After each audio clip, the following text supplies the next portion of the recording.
कक्षा 12वीं की स्टूडेंट फाइनली आपका यहाँ पर अर्थशास्त्र का पेपर लेके आ चुके हैं। आप लोग बहुत से रिकमेंड आ रहे थे कि अर्थशास्त्र का पेपर ओपन करो, फाइनली आपका पूरा पेपर आ चुका। और साथ ही हम यहाँ पर संपूर्ण उत्तर सहित आपका पूरा पेपर कराने वाले, तो इस वीडियो को आपको एंड तक देखना। आप यहाँ पर देख लीजिए पूरा का पूरा पेपर लेके आ चुके हैं। और आप यहाँ पर अर्धवार्षिक परीक्षा 2023 कक्षा 12वीं विषय अर्थशास्त्र, पूर्णांक आपका 80 नंबर का रहेगा। समय आपका यहाँ पर 3 घंटे रहने वाला। और साथ ही इस वीडियो को आपको एंड तक देखना है, क्योंकि बिल्कुल आपका यही पेपर आएगा। और साथ ही वीडियो को लाइक कर लीजिए, चैनल को सब्सक्राइब कर लीजिए, क्योंकि पेपर लाने में बहुत ज़्यादा मेहनत लगती है। तो वीडियो को लाइक कर लीजिए। और साथ ही आपको यहाँ पर जो पेपर है, इस पेपर को अच्छे से याद करना। साथ ही आपको ध्यान से देखना और सुनना, जिससे जो आपके ऑब्जेक्ट है आपको ऑब्जेक्ट को यहीं पर याद कर लेने। तो चलिए आपके यहाँ पर 6 नंबर के आते हैं सही विकल्प। आप यहाँ पर सही विकल्प चुनकर लिखिए जो 6 नंबर के आते हैं। तो पहला था उपयोगिता व्यवहार का अध्ययन किया जाता है। तो आपका था सूक्ष्म अर्थशास्त्र, और बात आय विश्लेषण, और साथ समष्टि अर्थशास्त्र, और दाता उपयुक्त में से कोई नहीं। तो यहाँ पर उपभोक्ता व्यवहार का अध्ययन किया जाता है। तो इसका आंसर आपका आ हो जाएगा सूक्ष्म अर्थशास्त्र। तो आपको यहाँ पर ध्यान से देखना और सुनना, जिससे पूरे ऑब्जेक्ट हैं वो आपको यहीं पर याद कर लेने। फिर दूसरा, जब कुल उपभोक्ता अधिकतम होती है तब सीमांत उपयोगिता धनात्मक होती है, ऋणात्मक होती है, शून्य होती है, उपयुक्त सभी। तो यहाँ पर जब कुल उपयोगिता अधिकतम होती है तब सीमांत उपयोगिता शून्य होती है। तो दूसरे का आपका करेक्ट आंसर रहेगा। और तीसरा आता है उत्पादन के साधन हैं भूमि, श्रम, पूंजी, उपयुक्त सभी। तो आपको पता होगा कि जो यहाँ पर उत्पादन के साधन है वो भूमि भी है, श्रम भी है और पूंजी भी है। तो आपका इसका आंसर हो जाएगा द उपयुक्त सभी। फिर चौथा आता है एटीएम का पूर्ण रूप क्या। तो आपको पता ही होगा कि एटीएम का जो पूर्ण नाम है वो है आपका यहाँ पर ऑटोमेटेड टेलर मशीन। तो चौथे का आपका करेक्ट आंसर रहेगा। पांचवा आता भारत केंद्रीय बैंक निम्नलिखित में से कौन सा है। तो आपका आता आरबीआई, और बात पीएनबी, और साथ है एसबीआई, और दाता यूबीआई।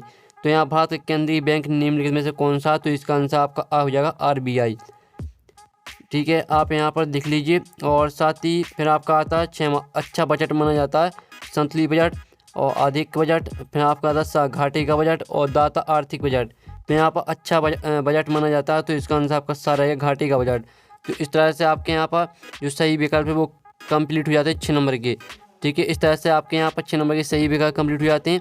आप प्रश्न 2 आता है रिक्त स्थान पूर्ति की 6 नंबर के आते हैं। तो पहला आता है व्यष्टि तथा समष्टि अर्थशास्त्र एक दूसरे के पूरक होते हैं। तो पहले का आंसर आपका यहाँ पूरक हो जाएगा। ठीक है, पहले रिक्त स्थान का आंसर आपका पूरक हो जाएगा। अब चलिए आपके यहाँ पर दूसरा आता है सीमांत लागत केवल डॉट लागतों पर निर्भर करती है। तो यहाँ पर सीमांत लागत केवल परिवर्तन लागतों पर निर्भर करती है। तो दूसरे का आंसर आपका हो जाएगा परिवर्तन। आप यहाँ पर देख लीजिए दूसरे रिक्त स्थान का आंसर आपका परिवर्तन हो जाएगा। अब चलिए जो आपका तीसरा रिक्त स्थान है वो देख लेते हैं। तो तीसरा रिक्त स्थान आता है, ठीक है, औसत लागत वक्र का आकार डॉट आकार जैसा होता है। तो इसका आंसर आपका रहने वाला है, ठीक है, यू आकार जैसा होता है। तो तीसरे का आंसर आपका यहाँ पर यू हो जाएगा। फिर चौथा आता है दीर्घकालीन कीमत को डॉट कीमत कहा जाता है। तो चौथे का आंसर रहेगा उत्पादन कीमत। ठीक है, चौथे का आंसर रहेगा आपका उत्पादन। फिर पाँचवा आता है ब्याज प्राप्ति डॉट राजस्व। तो यहाँ ब्याज प्राप्ति, ठीक है, गैर राजस्व है। तो आपके यहाँ पर हो जाएगा, ठीक है, पाँचवें का आंसर गैर। आप यहाँ पर देख लीजिए। फिर 6वां आता साधनों की मांग प्रत्यक्ष मांग होती है। तो 6वें का आंसर आपका रहेगा प्रत्यक्ष। तो इस तरह से आपके यहाँ पर जो रिक्त स्थान है वो कंप्लीट हो जाते हैं। पहले का आंसर पूरक, दूसरे का आंसर आपका परिवर्तन, तीसरे का आंसर आपका यू, चौथे का आंसर उत्पादन, पाँचवें का आंसर आपका गैर, और 6वें का आंसर प्रत्यक्ष। ठीक है, इस तरह से आपके यहाँ पर रिक्त स्थान का सॉल्यूशन है। तो स्क्रीनशॉट आप ले सकते हैं। अब आपकी आती है सही जोड़ी बनाइए, 5 नंबर की आती है स्तंभ और बाम में दी है सही जोड़ी पे ले आती है जीएसटी। तो इसे आपको वस्तु एवं सेवा कर से मैच करना है। फिर दूसरी आती मुद्रा का प्राथमिक कर, तो इसे आपको मूल का हस्तांतरण से मैच कर देना है। और तीसरी आती रिजर्व बैंक की स्थापना, तो इसे आपको 1965 से मैच करना है। जो चौथी आती है सकल राष्ट्रीय उत्पाद, तो इसको मैच करना आपको एक प्रवाह से। और जो पाँचवीं आती है व्यष्टि अर्थशास्त्र, तो इसे मैच करना आपको यहाँ पर एडम स्मिथ से। तो इस तरह से आपकी जो सही जोड़ी है वो कंप्लीट हो जाती हैं। अब आते हैं एक शतवाक में उत्तर दीजिए, जो भी 5 नंबर के आते हैं। पहला आता है मैक्रो शब्द किस अर्थशास्त्र से संबंधित है।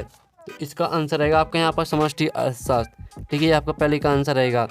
फिर दूसरा आता है साख का निर्माण कौन करता है। तो यहाँ पर साख का निर्माण बैंक करता है। दूसरे का आंसर आपका बैंक हो जाएगा। फिर तीसरा आता है किसने कहा पूर्ति की मांग को स्वयं जन्म देती है। तो आपका इसका आंसर रहेगा जेबी शाह। ये आपका यहाँ पर तीसरे का आंसर हो जाएगा। चौथा आता पूंजी की सीमांत दर किसके बराबर होती है, तो इसे आपका इसके जो आंसर है वो आपको खुद कर लेना है। फिर आपका पाँचवा आता प्रति इकाई लागत को और किस नाम से जाना जाता है, तो यहाँ प्रति इकाई लागत को औसत नाम से जाना जाता है। तो आपका यहाँ पर पाँचवें का आंसर रहेगा औसत। पहले का आंसर आपका समष्टि अर्थशास्त्र, दूसरे का आंसर आपका बैंक, तीसरे का आंसर आपका जैविक, चौथा आपको खुद करना और पाँचवा आंसर रहेगा औसत। तो ये आपका 1 उत्तर का सॉल्यूशन है, तो इसका स्क्रीनशॉट आप ले लीजिए। अब आते हैं 7 असत 6 नंबर की। तो पहला आता है समष्टि अर्थशास्त्र में व्यक्तिगत इकाइयों का अध्ययन किया जाता है, तो पहला आपका यहाँ पर रहेगा असत्य। फिर दूसरा था सीमांत उपयोगिता ऋणात्मक भी हो सकती है, तो ये आपका रहेगा सत्य। और सीमांत उत्पादन को टीपी द्वारा प्रदर्शित किया जाता है, तो तीसरा आपका यहाँ पर रहेगा असत्य। ठीक है, तीसरा असत्य रहेगा। चौथा था पूर्ति की कीमत लोच की 3 श्रेणी होती है, तो आपके यहाँ पर जो चौथा है वो आपका असत्य रहेगा। और जो पाँचवा आता है व्यक्तिगत इकाइयों का अध्ययन व्यष्टि अर्थशास्त्र में किया जाता है, तो ये पाँचवा आपका सत्य रहेगा। और छठवां आता केंद्रीय बजट वित्त मंत्री द्वारा प्रस्तुत किया जाता है, तो ये आपका सत्य रहेगा। तो इस तरह से आपके असत्य भी कंप्लीट हो जाते हैं। ठीक है, जो हमने आपके पूरे ऑब्जेक्टिव वो करा दिए हैं और आपने अच्छे से याद भी कर लिए होंगे। अब 6वां क्वेश्चन आता है पूंजीवादी अर्थव्यवस्था से क्या तात्पर्य अथवा था कुल परिवर्तनशील लागत से क्या तात्पर्य है। जो इनके उत्तर है वो भी हम बताने वाले हैं, आपको वीडियो पूरा देखना है। फिर दूसरा 7वां क्वेश्चन आता है स्थिर लागत तथा परिवर्तनशील लागत के उदाहरण दीजिए अथवा था बाजार संतुलन से क्या आशा है। फिर आपका यहाँ पर आता है 8वां क्वेश्चन राष्ट्रीय आय की गणना की विधि समझाइए अथवा था वास्तविक आय का क्या अर्थ है समझाइए। फिर 9वां क्वेश्चन था वस्तु विनिमय का आशय बताइए अथवा था व्यापारिक बैंकों की का बताइए। 10वां क्वेश्चन था पूर्ण रोजगार को परिभाषित कीजिए अथवा था अनैच्छिक बेरोजगारी की शिकायतें। फिर 11वां क्वेश्चन था समाजवादी अर्थव्यवस्था की विशेषताएं लिखिए अथवा था व्यष्टि अर्थशास्त्र तथा समष्टि अर्थशास्त्र में अंतर लिखिए। फिर आपका 12वां क्वेश्चन था सीमांत उत्पादन क्या अथवा था सीमांत लागत तथा औसत लागत में अंतर बताइए। तो सभी प्रश्नों को आपको यहाँ पर अच्छी तरह से याद कर लेना है। अगर आप यहाँ पर सभी प्रश्नों को अच्छे से याद कर लेते हैं तो पूरी मार्क्स लाएंगे। और आप यहाँ पर 14वां क्वेश्चन देख लीजिए। 15वां क्वेश्चन था केंद्रीय बैंक की कार्य लिखिए अथवा था व्यापारिक बैंकों की कार्य बताइए। 16वां क्वेश्चन था सीमांत उपयोगिता से क्या आशय अथवा था पूर्ति का नियम चित्र द्वारा समझाइए। फिर 17वां क्वेश्चन देख लीजिए सीमांत उपयोगिता कुल उपयोगिता था औसत उपयोगिता में संबंध बताइए अथवा था समान उपयोगिता नियम को चित्र द्वारा समझाइए। 18वां क्वेश्चन देख लीजिए। और ठीक है 19वां आता सरकारी बजट के विभिन्न प्रकारों को संक्षेप में समझाइए। अब आपका यहाँ पर अब 19वें का हुआ था मांग की कीमत लोच की विभिन्न श्रेणियाँ की व्याख्या। और 20वां आता उत्पादन फलन की संकल्पना को समझाइए अथवा आता बजट के प्रमुख अंग लिखिए। तो इस तरह से आपका पूरा पेपर यहाँ पर कंप्लीट हो जाता है। साथ ही जो आपके प्रश्न है इनका सोल्यूशन मिल जाएगा आपको यहाँ पर टेलीग्राम ग्रुप में। तो आपको यहाँ पर टेलीग्राम ग्रुप ज्वाइन कर लेना, लिंक डिस्क्रिप्शन दी गई है। साथ ही इसका PDF डाउनलोड करना चाहते हैं तो PDF की लिंक आपको डिस्क्रिप्शन में मिल जाएगी। ठीक है, तो आप वहाँ से इसका PDF भी डाउनलोड कर सकते हैं। तो हम यहाँ पर नेक्स्ट वीडियो में टेकिंग बाय बाय।